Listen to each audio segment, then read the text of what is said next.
Hello and welcome to Cronkite Sports Report. I'm Sammy Miller. And I'm Jonah Krell. We have a lot in store, from skateboarding to glider planes. Well, we start with March Madness. Last month saw one of the craziest NCAA men's basketball tournaments in recent history, with 3 teams making it to the Final Four for the very first time. And ultimately, UConn took home the national championship. Yes, it was a wild ride, Jonah, that ended in Houston, the host city for this year's Final Four. Of course, no Arizona teams made it, but maybe next year when the Final Four moves to Glendale, Arizona, where schools like Arizona, ASU, or GCU could have home crowd advantage. How did Arizona land the Final Four? Cronkite sports reporter Ashley Engel looks into the bidding process for the big dance. The biggest event in men's college basketball makes its next stop in Glendale, Arizona in 2024 at State Farm Stadium. Arizona is a welcoming state. We've got beautiful weather, we've got great hotels, we've got a great facility in State Farm Stadium. We just got all of the amenities that I think the NCAA looks for when they are trying to decide on a host city. But this isn't the first time the state of Arizona and ASU has hosted an NCAA Final Four. Arizona State hosted the Final Four back in 2017. We're very excited to have it back in Arizona. We know that this is a huge event. It's a great event for fans to come in. It's a chance for people to visit Arizona who may have never been before. One of the unique rules that the NCAA has in order for the tournament to happen is that each city is required to have a university as a host. In this case, it's Arizona State. ASU has been a great partner. Ray Anderson has been fantastic to work with us and helped on both bids and helping us land these events. And so their staff is integral in our planning process and our execution process. Arizona State is involved with making sure the actual games run smoothly while also enhancing the player experience. The game function piece of it, the actual, timing of it and the playing of it, making sure that it's running properly from a game standpoint, we're heavily involved in that. Now, everything coming into place for a city to host a Final Four is not an easy layup. It takes a couple of years.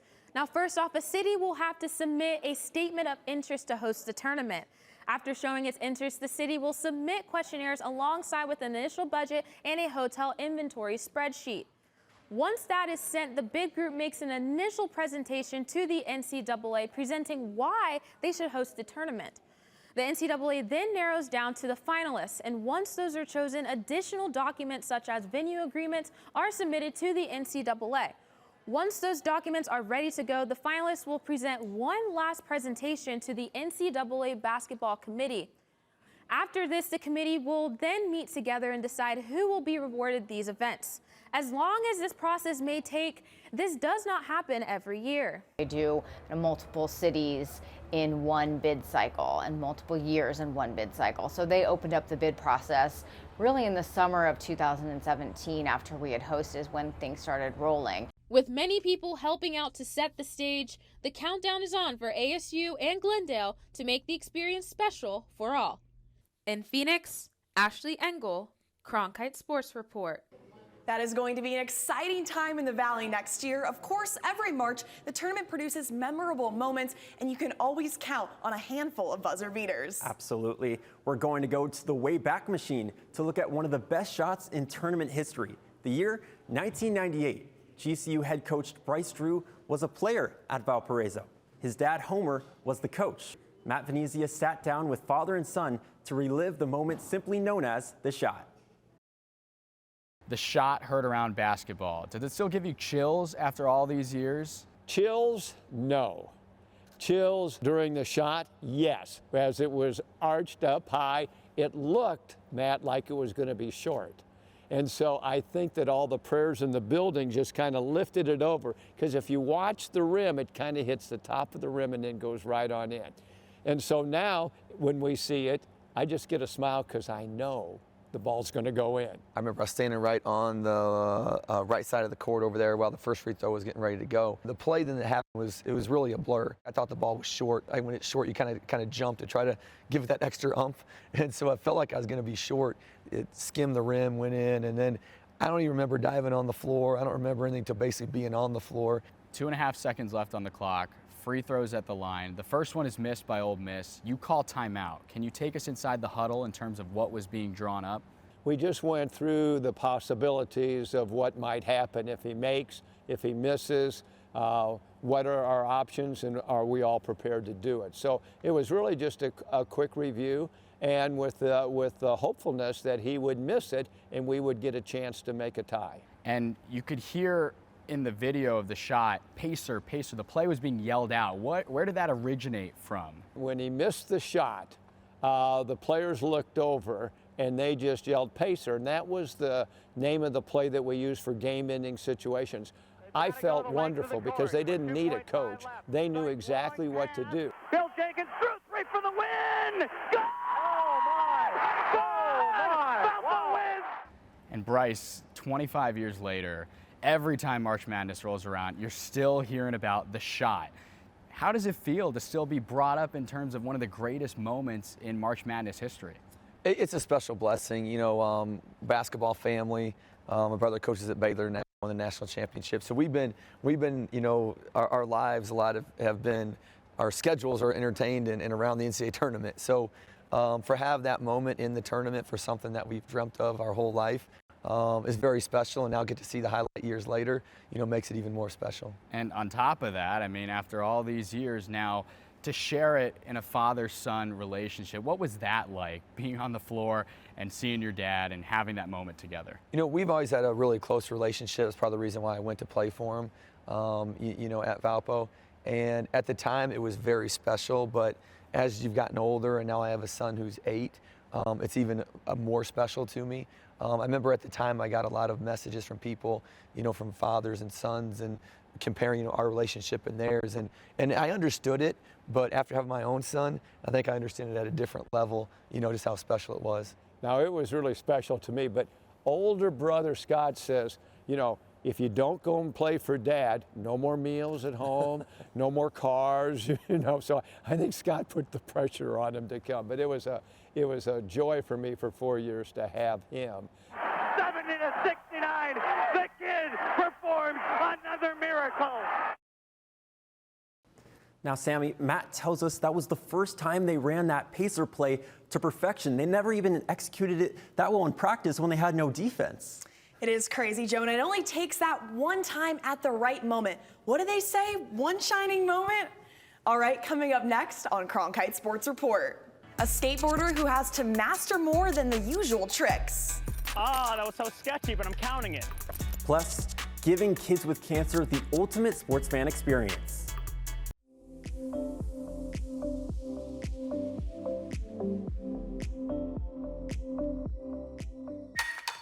My heart is racing right now. Fasten your seatbelt. You're uncovering the truth. These are consequential things. Yeah. Oh, look at everybody. I feel the presence of all these people. I've got history. No. I wish my mom could be here to see this. Amazing. It's like the most vital stuff, right? Tuesdays on Arizona PBS. Help your child learn at home with PBS Kids. Together, explore reading, math and science, life lessons, and more right alongside your favorite characters on TV and anytime on the PBS Kids 24/7 channel. And we offer free resources to help with at-home learning. Visit pbskids.org for educational tips, lessons, and hands-on activities. Also, sign up to receive even more information by email. Discover lots of fun tools and ideas to keep your child engaged. Learn at home with PBS Kids. Hello, I'm Adrienne Farewell, and I'm proud to serve as General Manager of Arizona PBS. From Phoenix to the Grand Canyon, Flagstaff to Prescott, and everywhere in between, this station is the best way to remain connected to all that's going on in our beautiful state. So whether you're interested in arts, culture, and music, to local politics and education, we've got you covered. You're watching Arizona PBS, and your Arizona connection starts right here. Welcome back to Cronkite Sports Report. Now to a story about a skateboarder from Los Angeles. His name is Coco Altima, and he has worked to develop his skills that are difficult for even the best of the best to perfect. But there is something that makes this skateboarder's journey even more incredible. Cronkite Sports reporter Cam Dean has more from our LA bureau with Altima's inspiring story. Skating is a sport that takes great balance, body control, and guts beyond any other. Skaters often scale half pipes, long bars, and various other obstacles. Imagine having to do it with limited or no vision at all. Skater from Los Angeles, Coco Automa, does it every single day. How do you feel about being a blind skater, and what motivates you? Being a blind skater is a weird spot to be in because there's so few of us that when you go to your local skate park, you are the only one. I don't even see myself as blind. I see myself as a skater. There we go. When I feel like I might have trouble learning a new park, all I have to do is send it. When I skate, I use this. It's called a cane. If I go this way, for example, and I believe the parking block is in this direction, and yes, it is, so I'll go around it. And then there should be a box coming up, and I can show you exactly how that guy works. So, yep, right here. So we've got the box right here. So, since I can now tell exactly where it's at and how tall it is, not very tall at all, I could do something like,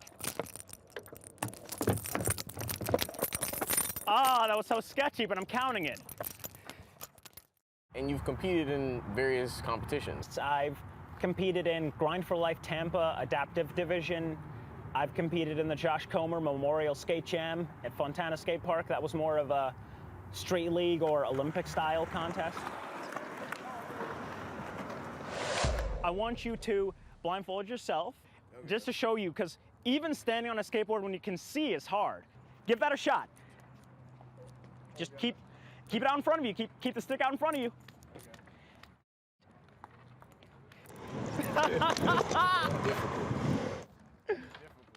In Los Angeles, Cameron Dean, Cronkite Sports Report. Truly inspiring, such an amazing story. And now joining us from Los Angeles, here's Cam Dean to chat with us some more about Automa's amazing story. Now, Cam, what were your emotions not only getting on that skateboard, but also skateboarding with a blindfold on? Yeah, it was quite an experience. You know, obviously skating is a tough sport, and I'm not much of a skater anyway. So getting on that board completely blindfolded, I was terrified. But somehow Coco got me through it. He's such a pro at what he does, and having him kind of guide me through the skate park made me kind of comfortable, so. And now skateboarding alone is a pretty dangerous sport. Now, on top of that, being blind, not being able to see where you're going, that makes it even more dangerous. So have you seen or heard of Coco's injuries that he's had? Yeah, you know, it's funny you say that. When Coco came in the park, he had scrapes everywhere. He had bandages on his knees. But to him, they were like battle scars. He was proud of them. Coco does this every day, and, you know, the scars he gets, it's just a part of it. And Coco, he is so inspiring to so many different people. So what's next for him? What does he want to do with his big impact and big platform that he possesses? Yeah, so Coco was very vocal about this. He said he wants to inspire people to go out and try other things, whether that's skating, whether it's going to college, pursuing a career. He wants to be an example for other people to go out and not make excuses. Well, thank you so much, Cam. I really appreciate you telling this amazing story. Coming up next on Cronkite Sports Report. Arizona State hockey players help kids with cancer in a program called Triumph Together.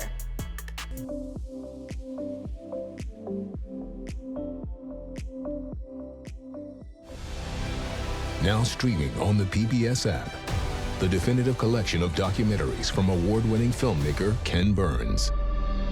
Hemingway, the man, is much more interesting than the myth. It is a story that Americans have to reckon with. He's got my job. I'm the champ. Discover over 40 groundbreaking films that bring our history to life. Stream the Ken Burns collection now with Passport on the PBS app. Now on Passport. What are you looking for in your life? There's an important story that needs to be told. Is it a sense of your own destiny? Choose your story. Try to help create change in some way. It's a beautiful thing. Not very many people get to see. Once you come into the neighborhood, you are a part of the family. You can be a good person or a bad person. It's your choice. Stop complaining and go actually do something. Now you can stream even more documentaries with Passport on the PBS Video app.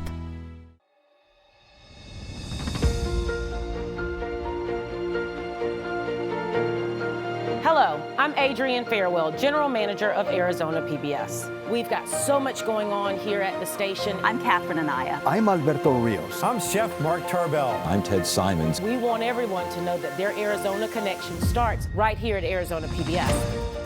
For over the past 60 years, Arizona PBS has told incredible stories of Arizona's distinctive people. We got to start being more vulnerable with each other. What I love most about being a Latina woman is the passion and drive that I feel. Beautiful landscapes and treasured history. We're doing something that benefits the community. Good evening and welcome to Horizonte. Welcome to Check Please Arizona. Welcome to the U.S. Senate debate. The recipient of the Emmy is Arizona PBS.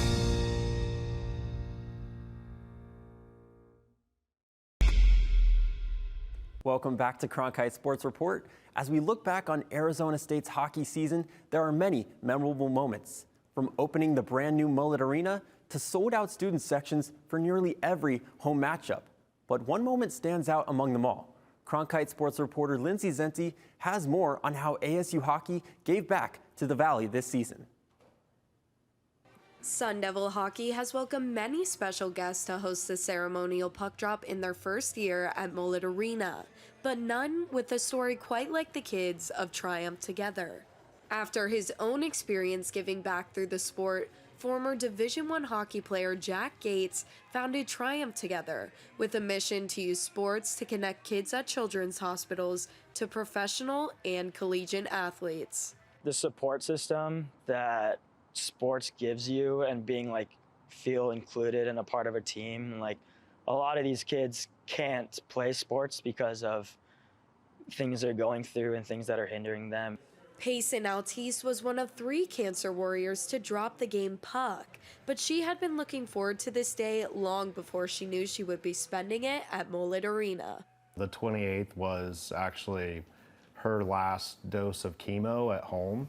And we took that right before we left the house. And then so for her to go to the game and be recognized on such a milestone for her and our family, I mean, that was obviously just great.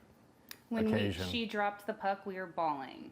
We were all just bawling. That magical moment capped off a monumental day as Payson was able to cross off on her calendar the 910th and final day of chemo. What's this? My chemo chart. Chemo chart. As you can see, we crossed off every day as we went along, and we finally reached the end. So, Payson's best friend and fellow cancer warrior Mac Porter was also in attendance with his mother Danny to drop the puck. What may have been a typical Saturday night out for other families in the Valley symbolized much more for both Payson and Mac.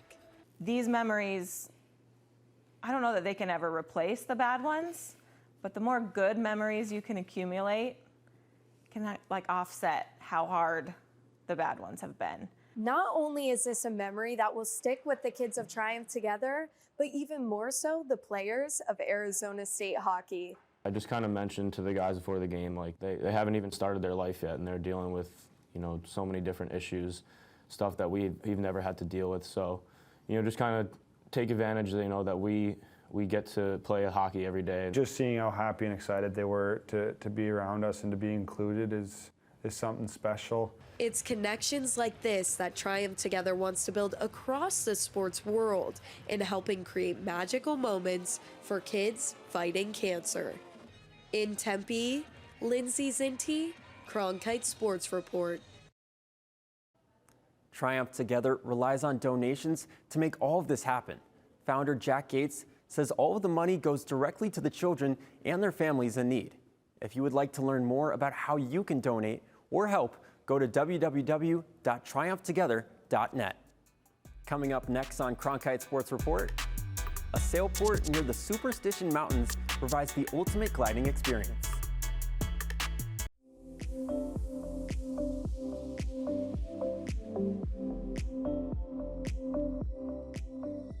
The PBS NewsHour, continuing nearly 50 years of unbiased reporting. The speech sets the foundation for Democrats as they push for voting rights. The protesters have not yet been moved, basically having their run of the plate.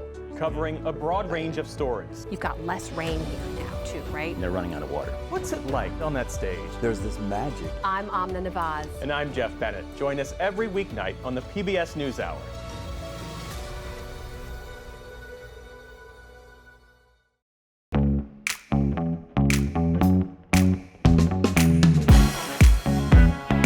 I'm Chef Mark Tarbell. Welcome to Check Please Arizona. You picked this place. Tell us why. It was just so cozy. Anything you order there is going to be phenomenal. I had the meatballs. Garlicky in the absolute best way. They were amazeballs. I was that person that went up to the salsa bar 4 times. Not what I was expecting. Join me for the 10th season of Check Please Arizona. I'm getting hungry. My heart is racing right now. Fasten your seatbelt. You're uncovering the truth. These are consequential things. Yeah. Oh, look at everybody. I feel the presence of all these people. I've got history. No. I wish my ma could be here to see this. Amazing. It's like the most vital stuff, right? Tuesdays on Arizona PBS.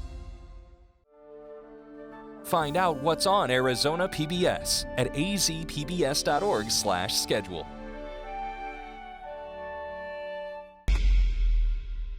Welcome back to the Cronkite Sports Report. Sammy, imagine gliding thousands of feet in the air, carried only by the wind and the aeronautic engineering of your own aircraft. Now, Jonah, I prefer an airplane with an engine, but I definitely have a lot of respect for glider pilots who basically float in the air. And as Cronkite sports reporter Ryan Blank found out, Arizona has some of the best conditions to glide in the nation.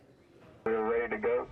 If you look up east of the Sierra Estrella Mountains, you may see the wings of a glider sailing effortlessly through the distant sky. You're resting up in the air and things are going by slowly and there's no sound. It's what you imagine as a kid would be like to fly as a bird. It's just really terrific. The Estrella Sailport in Maricopa, Arizona is an outpost at the foundation of an evolving sport, glider aerobatics. The type of flying that most requires a really good fundamental piloting skill, more than any other types of aviation. It's an interesting blend of physical control of the aircraft and of mental decision making. That's because the competing glider pilots have an aerobatic box in which to showcase their skills in a sequence, balancing their pilot skills in the natural environment. You want to have as much of the sequence as possible right in front of the judges. If you have a very strong wind, you're going to be coming into the aerobatic box and you might have to drive into the wind in order to have your first figure start in the right place so all the rest of the figures are in the right place. And nowhere will you see more accomplished pilots who ride the wind like at the U.S. National Aerobatic Championships, held here this year. I've been fortunate enough to be able to do the competition flying for a long time. I think the competition really is about yourself and competing against yourself and improving your skills year after year. Competing here at the Estrella Sailport is special for all the pilots, as it is the birthplace of gliding aerobatics in the United States, dating back to 1969. It's the place I love to compete at, and this is a great place for it because you can do glider aerobatics and all glider flying year-round. A panel of judges scores the pilot's sequence, similar to figure skating, scoring different maneuvers such as looping and rolling figures. We start as judges with the assumption that the figure is going to be perfect. So we start with 10, and then every time we see a mistake, we knock some points off. And there are all sorts of deductions for each of the various errors that you can make in a particular figure. So we deduct from 10 down to perhaps as low as 0. But maybe more important than the competition is a chance to show off the sport, something that's been a goal of owner Jason Stevens since his family purchased the Sailport in 1987. That's really rewarding. I get to fly with lots of interesting people from all sorts of backgrounds and from all over the world. It's good that there's things like this that can bring people together. It's amazing.